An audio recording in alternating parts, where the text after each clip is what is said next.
For the first time since like my early 20s, I am on my own again. I got pregnant in my late 20s, got married in my late 20s, and now I am an empty nester having to navigate a whole new life by myself. I'm still in a relationship, but I am, for the first time in a long time, not having to take care of someone else on a day-to-day basis besides myself, my own needs. And there is this shift that's happening of how I want to take stock of this next section of my life. I'm really excited to re-engage in all the things that, I don't know, made me who I am. And make some decisions that solely are for my own good and not for others. I don't know. I think that there is a little bit of wanting to just have my own, I don't know how to say it, to be selfish. My grandmother used to say, be creatively selfish. My work is really, I'm in the prime of my career, and so my work is, yes, rewarding and challenging, and yes, I am being pulled in a lot of directions professionally right now, just by the nature of the work that I do. And you know, some of it has seasonality to it, and some of it is just what it is right now. There's not really a way to get around some of it, so it's kind of interesting what I'm supposed to do in this next portion of my life. So I wrote it on that other app, you know, over on Facebook, where I literally said to longtime friends and family that, you know, I had this 10-year plan. I had this plan. After I got divorced, I had to literally write this plan out for myself. And I said, in the next 5 years, the next 10 years, these are the things that I want to be able to accomplish. And the good news is that I have been able to accomplish nearly all of those things on that list, with the exception of a few things that are already in the works. So I'm going to get there.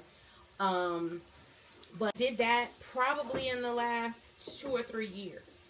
So if I'm being honest, and I remember at the time, my executive director, my upline from me, was kind of like, so what do you want to do now? And I was at this crossroads where I said, I honestly, sir, I don't know. I've accomplished so many things that I've already had placed in front of myself, that now I'm kind of at this place where I'm just living off of God's gravy, right? I'm living off of the fruits of the labor that I've put into the ground and the time that I put into myself in order for me to be able to go and take care of my daughter and, you know, do things like buy a house and, you know,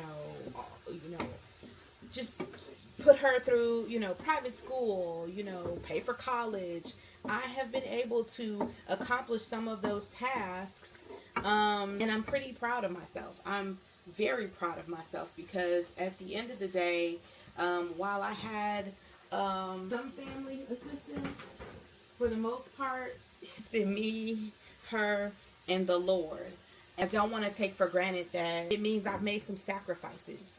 And I know there was a conversation on here with another Chicago creator, Kevin, and Kevin was saying that he had a recent conversation with some friends about what it means to be a high earner, or what it means to have this great career and have this lifestyle and have this, you know, quote unquote, this white picket fence suburban lifestyle that requires some sacrifice. And so while I think I've done such a great job being a parent, I know for a full-fledged fact that there have been some seasons where I was not able to be as present, because I was having to, you know, go and hunt, because I needed to make sure me and my baby were good.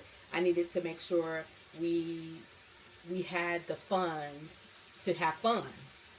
And the truth is that I'm grateful, because I have been successful at doing just that.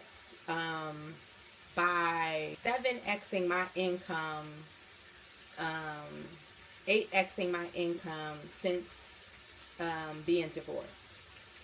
And that's put me in this rare space of knowing that I've worked really hard and I'm really grateful, and I'm trying to stop and smell the roses and just be honest about the fact that I have worked really hard, and I can do like this and go for a little bit, but I still now have to go and run another race because I'm not retired. I'm not necessarily where I want to be financially. I'm close. Um, but there's always room for more. And so whatever I am going to do next, I know is solely dependent on my ability to stay focused, stay steadfast, and be obedient to the request that God has already asked of me. So if you stayed this long, I hope that helped.